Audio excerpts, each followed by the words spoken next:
برم آمریکا پس اون آیسان اسلامی بزنم ببینم چی تو خودش دیده که من عقاب نمیبینم. آیسان اسلامی بدت نخور، یه بار دیگه ببینم عقاب میکنی خودم گوشتو میگیرم زمینگیرت میکنم. حیف اون فامیلی که روی توه. تو اگر اسلامی بودی قرآن مسخره نمیکردی. بدت نخوره لاشی عقاب نه. یادت باشه لات و لوت بازی و این صحبت ها، لات و لوت های اصلی رو اعدام کردن سال 58 همه رفت. کدوم لات؟ لات رو به چی میبینی؟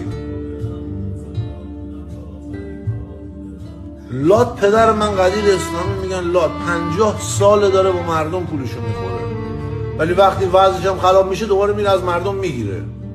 نگه به زور بگیره، بهش حال میدن. لات که تو بری بزنی چاقو بزنی، من میدونم تو چه لاتی که چاقو میزنی به 6 سال فراری. آقا کیرم تو اون لاتی؟ مگه لات فرار میکنه؟ لات مگه فرار میکنه؟ لات چیه؟ بعد اصلا ایلان ماسک داره میره فضا.